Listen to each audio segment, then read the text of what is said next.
Look, a WWE ladder match is a bit like a pizza, right? Even when it's bad, it's still pretty damn good. Though if there's one thing I prefer about ladder matches, it's that they don't sting the roof of your mouth. Unless you watch it while eating a piping hot pizza, obviously, which I always do.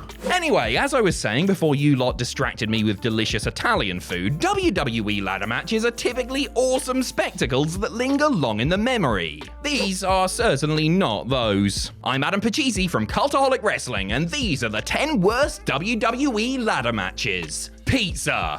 Join us. Number 10, Shawn Michaels versus Triple H at Armageddon 2002. To be fair to Shawn Michaels and Triple H, they had just gone through the first 2 stages in this 3 stages of hell match before they attempted to climb the ladder and retrieve the Heartbreak Kid's World Heavyweight Championship belts. Hunter had taken the street fight first fall, with Michaels tying things up inside a cage, and both men looked the worse for wear after 30 plus minutes of weapons-based combat, and the game was already working on an injured leg. Fair play to him for gutting through it and trying to deliver a performance in a pay-per-view main event, but this was a major disappointment and a total waste of the ladder match stipulation. HBK missed a splash off the ladder, well, he clipped his opponent with his feet but would call it a miss, while Triple H executed one of the worst pedigrees of his career as the bout rapidly lost steam. Given only 5 minutes to play with, they didn't have enough time to ramp up the drama, and fans only really reacted when Michaels took the big bump off the ladder and threw the tables at ringside.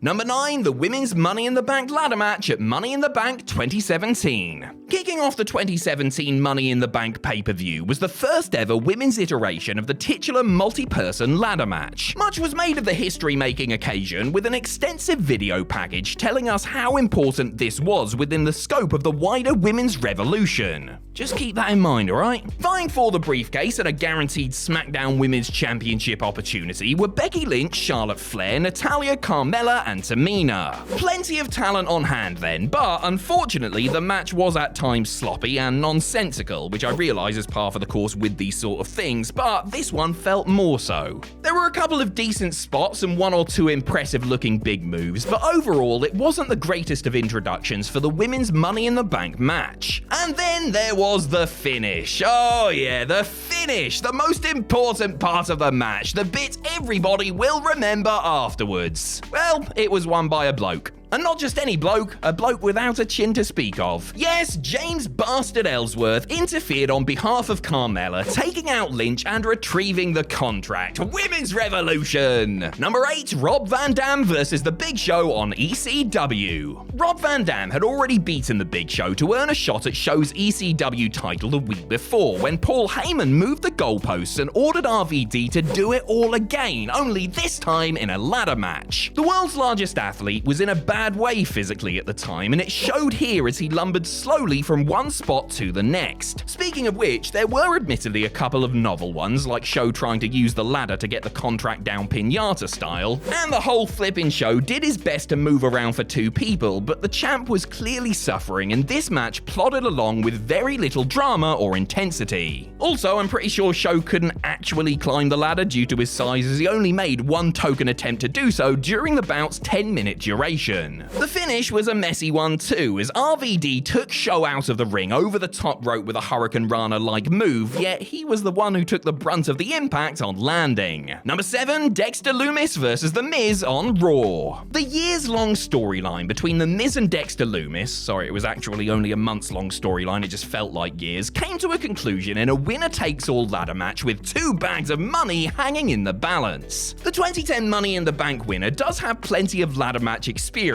having had compelling ones with Dolph Ziggler and Jerry Lawler among others in the past, but that experience wasn't put to good use here. The match was methodical and disjointed and featured some pretty weak bumps. Not that I want to see these guys go out there and endanger themselves or anything, but when you can see their timidity, it does sort of ruin the illusion a little bit. The one big spot was Lumis missing a leg drop from a ladder through the announce table, which did help wake up the quiet crowd. It's either that or, more likely, the return of Bronson Bronson Reed, who cost Lumis the match that people are going to remember, if anything, from this mediocre outing. Number 6, Steve Austin vs. Vince and Shane McMahon at King of the Ring 1999. The 1999 King of the Ring pay-per-view was one of WWE's worst ever, full of mostly short, bad matches and very questionable booking decisions. The headline attraction wasn't the King of the Ring tournament final or the WWE title match between The Rock and The Undertaker, but a handicapped ladder match between Steve Austin and McMahon's Vince and Shane with full control of the company on the line. Could it save what had been a washout of a show?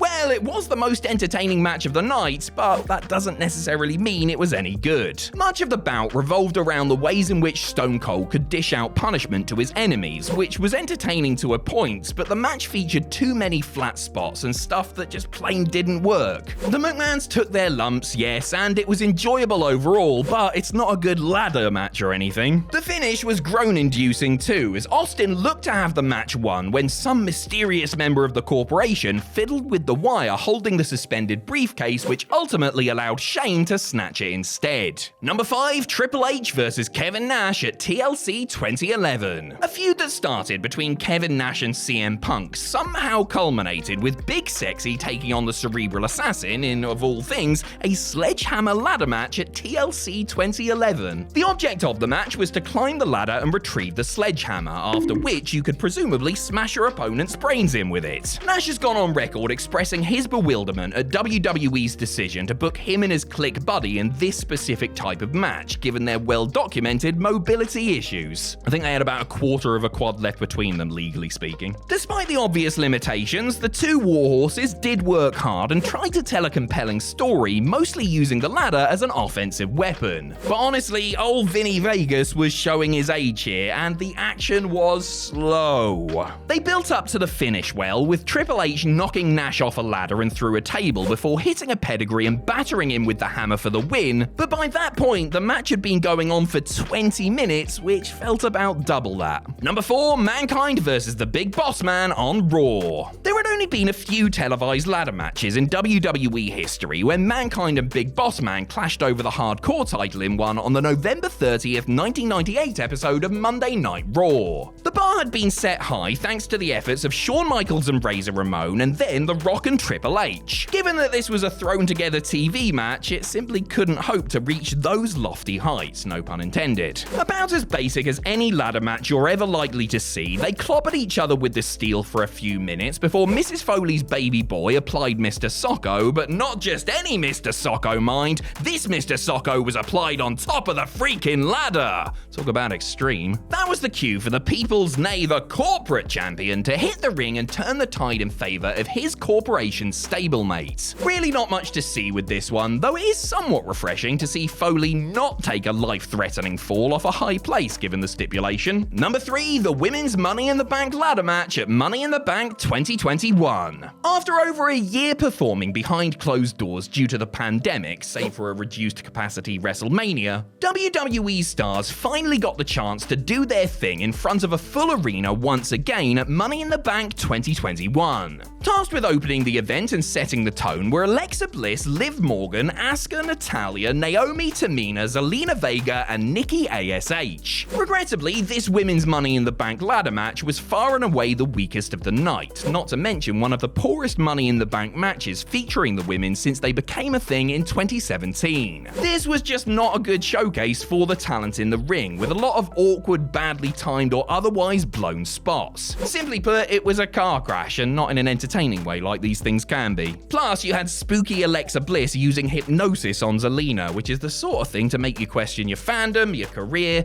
and ultimately the point of existence. Nikki ASH winning was a nice moment, but really, I think a lot of people watching were just glad it was over. Number 2, Bobby Lashley vs. Elias on the TLC 2018 kickoff. To an old school legend like me, it's maddening to see a gimmick like the ladder match getting relegated to the pre-show. But if it were up to me, the ladder match between Bobby Lashley and Elias from the TLC 2018 kickoff event would have been relegated to a no-show. Neither man looked especially comfortable in their their surroundings as they tried to get the guitar suspended above the ring. It also speaks to a match's importance when the action is muted so Kevin Dunn can play a video package hyping the upcoming AJ Styles vs Daniel Bryan clash instead. Not that fans really missed much, though things did liven up a bit when the Almighty launched the Drifter into a ladder with a sweet belly-to-belly suplex. That was about as lively as things got, as Elias was able to recover, fend off Leo Rush, and grab his favourite instrument for the victory, with Lashley immediately getting his heat back by twatting him with it. All told, this was a very basic and not very heated sub-10 minute affair that did its job as a pre-show attraction, but was duly forgotten about by the time TLC 2018 started proper. Number 1, AJ Styles vs James Ellsworth on SmackDown. AJ Styles in a ladder match? Great, sign me up. James Ellsworth anywhere near my television stream?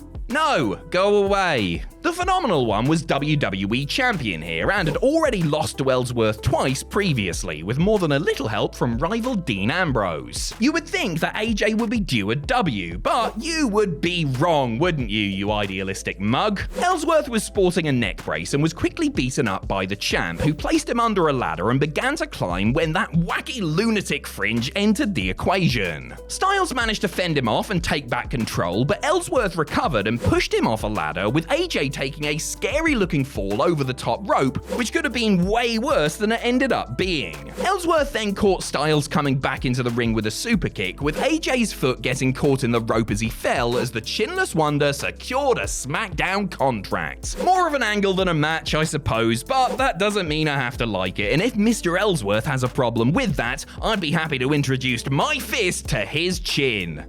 Oh, wait.